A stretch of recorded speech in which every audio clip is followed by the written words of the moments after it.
사랑하는 새벽나라 친구들 반갑습니다. 여러분과 함께 말씀을 나눌 신대종 전도사입니다. 친구들은 최근 며칠 동안 다윗이 보여준 선택에 대해서 어떻게 생각하나요? 어떻게 저런 선택을 할 수 있었을까라는 생각밖에 들지 않더라고요. 나라면 어땠을까라는 생각을 계속 해봤습니다.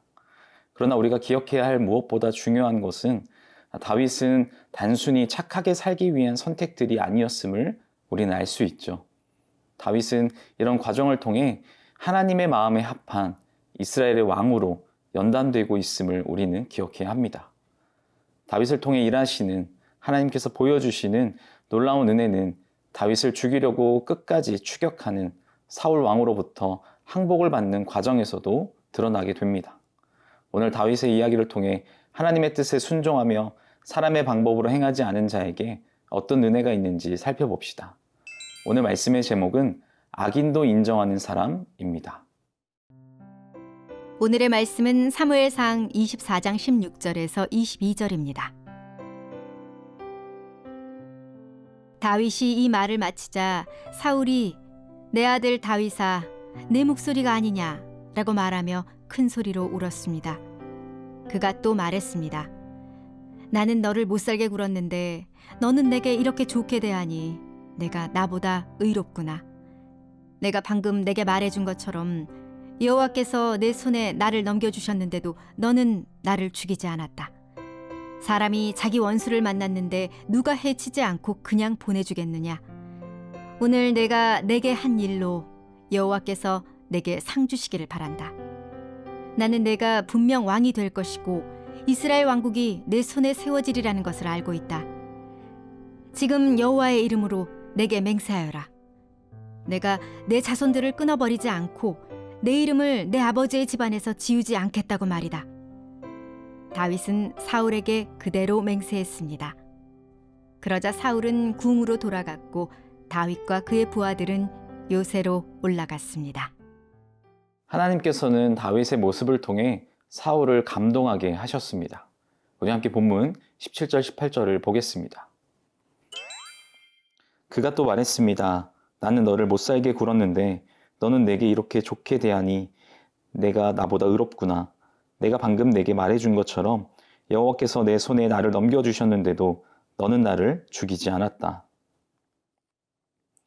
16절에 다윗의 이야기를 들은 사울은 큰 소리를 내며 울었다고 기억하고 있습니다. 언뜻 보기에 다윗을 잡으려고 3,000명이나 동원해 온 동굴을 다 뒤졌던 사울의 모습과는 상반된 모습인 거죠. 사울의 모습이 진짜인지 아닌지에 대해 의구심도 듭니다. 다윗은 비록 사울을 죽이지 못하고 여전히 그를 피해 도망 다녀야 하는 상황이지만 방금 우리가 읽은 말씀처럼 죽일 기회가 있었음에도 죽이지 않은 다윗은 사울 왕을 이미 제압한 느낌입니다. 무력으로 인한 제압이 아닌 이미 하나님의 뜻만을 따르는 자가 보여준 모습을 통해 한때 하나님을 신뢰하며 뜻을 따랐던 자에게 하나님의 능력을 보여주었습니다. 사울은 자신이 다윗을 죽이려고 했음에도 다윗은 자신에게 선을 행함으로써 하나님의 능력을 통해 자신을 이겼음을 인정합니다.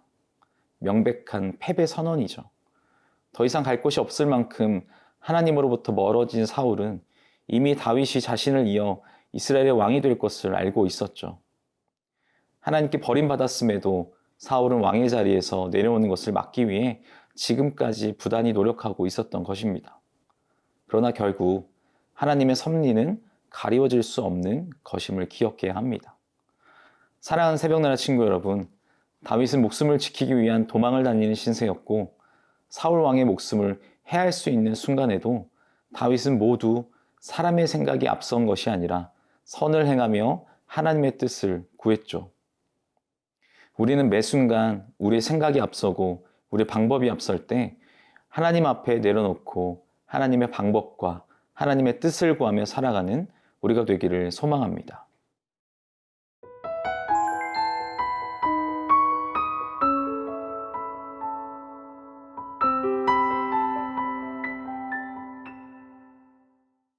전쟁에서 패하여 항복한 후에 자신과 가족의 목숨을 구걸하는 것은 사울의 몫이었습니다.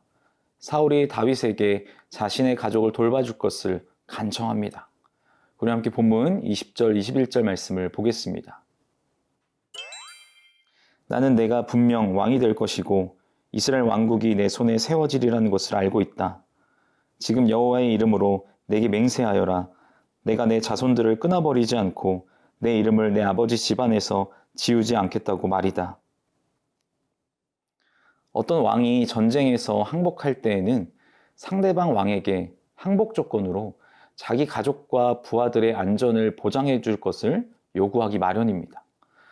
사울은 다윗이 왕이 되고 이스라엘의 통치권이 다윗의 손에 견고히 설 것을 안다고 말하는데, 이는 사실상 항복 선언이고 자기는 더 이상 이스라엘의 왕이 아니라는 것의 인정이었죠. 항복하는 왕으로서 사울은 다윗에게 자기 후손과 가문을 멸하지 말 것을 맹세하라고 합니다. 이는 다윗이 사울을 피하여 달아날 때 요나단과 맺은 약속과 매우 유사하죠.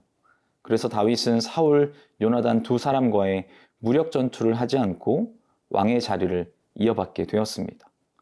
다윗은 사울의 요청을 하나님 앞에 맹세했고 그제서야 사울은 군사들을 데리고 돌아갔습니다. 다윗의 입장에서 사울은 반드시 죽여야 하는 대상이 되었어요. 그러자 더 이상 위협을 받지 않을 수 있고 평안하게 살아갈 수 있기 때문이죠. 그러나 다윗은 철저히 하나님의 방법을 따랐고 그 결과 사울과 요나단이 모두 다윗에게 왕위를 넘기게 되었습니다. 때로 하나님의 방법은 비효율적으로 느껴질 때가 있을 거예요.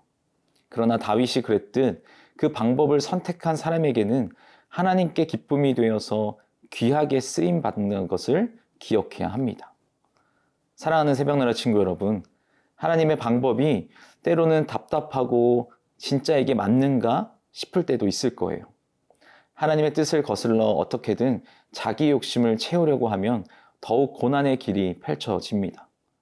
지혜를 가진 자는 하나님의 뜻대로 순종하는 길이 가장 선한 길임을 우리는 기억해야 합니다.